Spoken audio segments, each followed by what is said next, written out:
It is the spring of 1943. Somewhere in the rolling forests of Lower Silesia, in occupied Poland, a British Royal Air Force officer named Flight Lieutenant Eric Williams crouches in the dirt floor of a cramped wooden barracks. He is not sleeping. He is not eating. He is working. With extraordinary care, he draws the edge of a standard issue razor blade across a thin strip of wood, shaving off curls no thicker than paper. Around him, hundreds of fellow prisoners of war lie in their bunks, listening to the perimeter guards' boots crunch on the gravel outside. The searchlights sweep at regular intervals. The wire gleams in the moonlight. And yet, in Williams's steady hands, something quietly remarkable is happening. That razor blade is not just a razor blade. It is a compass needle. What Williams and thousands of men like him would eventually come to understand is that British military intelligence had, in the years before the war, anticipated something that most officials in Whitehall had been reluctant to consider: that large numbers of British servicemen would fall into enemy hands, and that the duty to escape would fall not just on those men's courage, but on the ingenuity of the people who equipped them. The humble razor blade, an item so ordinary that no German guard would think twice about it, had been quietly, brilliantly transformed into a precision navigation tool, and it would help thousands of men find their way home. But how on earth did the British manage to hide this secret for so long? Why did the Germans never work out what was happening? And what made this particular innovation so clever that it remained effective throughout the entire war? To understand why the razor blade compass mattered, you first need to understand the scale and desperation of the problem it was designed to solve. By the end of 1941, the number of British and Commonwealth servicemen held in German prisoner of war camps had grown to somewhere in the region of 140,000. By the war's end, that figure would approach 200,000. These men were held under the terms of the Geneva Convention, which meant that, officially, their captors were bound to treat them humanely. In practice, conditions varied enormously from camp to camp. But regardless of physical treatment, the camps shared one overwhelming characteristic: they were extraordinarily difficult to escape from. The Germans were not naive jailers. The camps, known collectively as Stalags for enlisted men and Oflags for officers, were designed with escape in mind, or rather, with the prevention of it. Multiple perimeter fences, often electrified, surrounded the compounds. Watchtowers with armed sentries stood at regular intervals. Searchlights swept the grounds through the night. Guard dogs patrolled the outer wire. And beyond the wire lay hundreds of miles of hostile, German-speaking territory. Most of it occupied Europe, where a man without papers, without money, and without a reliable sense of direction faced near certain recapture. The problem was not simply getting through the wire. Hundreds of men managed that one way or another. The problem was what came next.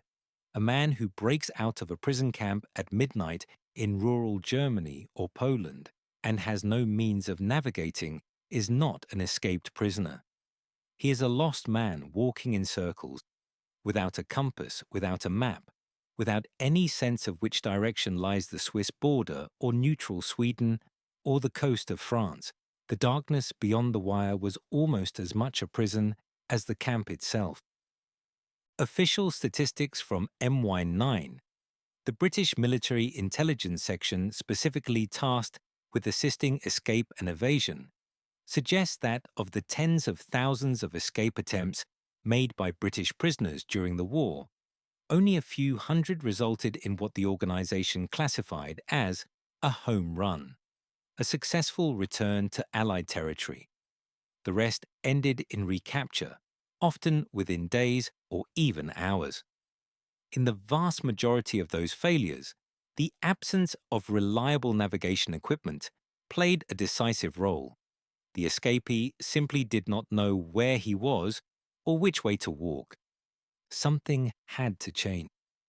The solution came from a section of British military intelligence that, even today, retains a quality of quiet, almost theatrical eccentricity.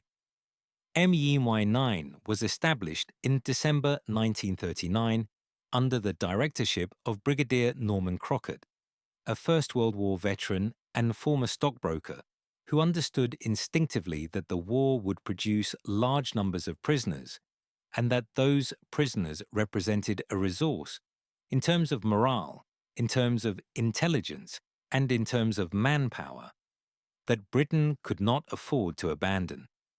Crockett assembled around him a remarkable team. Among them was Christopher Clayton Hutton, a former journalist and enthusiastic amateur magician who held the title of Special Equipment Officer and who approached the problem of prisoner escape with what can only be described as gleeful lateral thinking. Hutton, known universally as Clutty, had a foundational insight that shaped everything his section produced. The best escape tool is one that looks exactly like something it is not. The razor blade compass emerged from precisely this principle. The blade itself was a standard double-edged safety razor blade, identical to millions being manufactured across Britain for civilian and military use by firms such as Gillette and the Birmingham-based Wilkinson sword. It was approximately 43 millimeters in length and around 22 millimeters in width, roughly the size of a large postage stamp, and weighed almost nothing. Every British serviceman received them in his kit. German guards confiscating contraband from new arrivals barely glanced at them. A razor blade was the most harmless object imaginable. What Hutton's team had discovered, drawing on principles well understood in basic physics, is that steel of sufficient purity, when subjected to a specific magnetization process, will retain a weak but entirely functional magnetic orientation. In simple terms, a razor blade, treated correctly, becomes a compass needle. When floated on the surface of still water, in a cup, a puddle, the lid of a tin, it will align itself with the Earth's magnetic field, north end pointing reliably north. The margin of error was not negligible, but for a man stumbling through a German forest in the small hours of the morning, even a rough indication of north was the difference between life and recapture. The magnetization process applied to these blades during manufacture was subtle enough to be undetectable without specialist equipment. The blades were shipped to camps through a network of fictitious charitable organizations, fake aid societies that the Red Cross unwittingly helped to legitimize, and which the Germans accepted at face value, because the contents appeared entirely innocuous. Razor blades arrived in their standard paper wrappers. Nothing, to the naked eye or a cursory inspection, distinguished a magnetized blade from an ordinary one. The marking systems MI9 used to differentiate them were, by design, invisible to anyone who did not already know what to look for. If you are finding this interesting, a quick subscribe helps more than you know. The razor blade compass was not the only tool MI9 produced, but it was arguably the most versatile and the most widely distributed. It was used in virtually every major British prisoner of war camp in Germany and occupied Europe during the course of the war. At Stalag Luft III, the camp in Lower Silesia, that would later become famous as the site of the Great Escape in March 1944, magnetized razor blades were among the standard items held by the camp's escape committee. At Colditz Castle in Saxony, where the Germans had gathered together what they considered their most escape-prone prisoners, blades formed part of the hoarded kit that men accumulated sometimes over months of patient effort.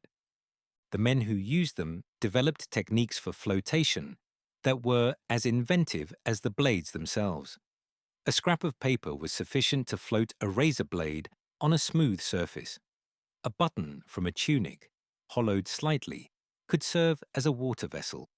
Some men scratched directional markings onto the blade itself before setting out, giving them a fixed point of reference they could carry on their person and consult without needing water at all, by resting the blade on a pin or a finger and observing which end swung to settle.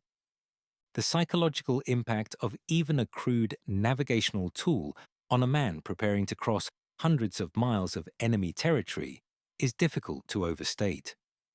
Former prisoners interviewed in the decades following the war described the moment of receiving escape materials: blades, silk maps, compressed food tablets, local currency, in terms that went beyond the practical.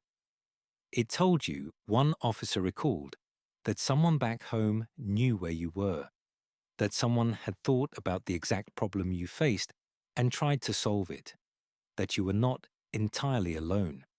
The Germans were not unaware that something was being concealed from them. Throughout the war, the Abwehr, German military intelligence, maintained active surveillance of Red Cross parcels and charitable aid packages arriving at prisoner of war camps. Regular inspections were conducted, contents were scrutinized, items were confiscated on the flimsiest pretexts, and yet the razor blade compass, for the most part, sailed straight through these inspections. The simplicity of the concept was its protection.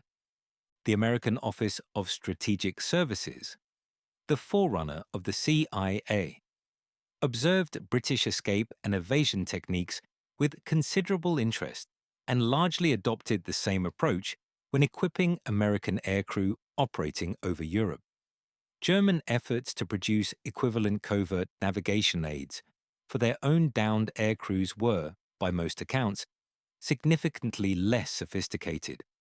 The Luftwaffe relied more heavily on standard-issue equipment that was, in consequence, far easier to identify and confiscate upon capture. The philosophy of concealment through ordinariness, the idea that the best place to hide a weapon is inside a mundane object, was, it seems, a distinctly British innovation, and one the Germans never quite managed to replicate. The razor blade compass stands in a tradition of British ingenuity in clandestine operations that stretches from the Second World War forward into the Cold War and beyond. The principle of embedding functionality inside unremarkable everyday objects, what intelligence professionals would later call a natural cover approach, became a founding doctrine of post-war British intelligence equipment design. Surviving examples of Mi-9's various concealment devices, including magnetized razor blades in their original wrappers, can be examined today at the Imperial War Museum in London and at the Escape Museum in Tielt, Belgium. And so we return to that barracks in Lower Silesia, to Flight Lieutenant Eric Williams, drawing the edge of a blade across a piece of wood in the half-dark, surrounded by sleeping men and watchful guards. What he's holding in his fingers is, by any external measure, utterly commonplace. A piece of steel barely larger than his thumbnail, a thing so routine that its presence requires no explanation and arouses no suspicion. And yet, that blade knows north. It knows which way the Swiss border lies, beyond the mountains to the south. It knows the approximate direction of Sweden, beyond the Baltic to the north. It knows that the wire and the watchtowers and the dogs and the searchlights are not, ultimately, the final word on the matter. The men who made it, in workshops and laboratories far from this frozen compound, thought very carefully about this exact moment. A man in a barracks, in the dark, needing to know which way to walk. And they gave him an answer. Williams would eventually escape. He and two colleagues tunneled out of Stalag Luft 3 in October 1943, using a vaulting horse as cover, walked to Stettin on the Baltic coast, and made it back to England aboard a Swedish merchant vessel. He wrote about the experience in a book called The Wooden Horse, published in 1949, which became a bestseller and was adapted into a film the following year. His compass, fashioned from a magnetized razor blade floated on stolen water, is credited by his own account as indispensable to the journey. Of the 76 men who broke out of Stalag Luft, 3 in the more famous mass escape of March in 1944, only 3 made home runs. 50 were shot on Hitler's direct orders. The losses were terrible and are rightly remembered as a war crime. But the number who attempted to escape in the first place, and the navigational ingenuity that gave them even a fighting chance in the darkness beyond the wire, speaks to something that the razor blade, small and quiet and entirely unremarkable, embodies perfectly. The best weapon is not always the loudest one.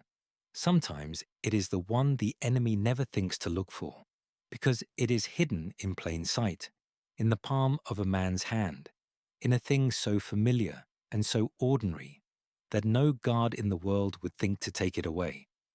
Sometimes it is a razor blade.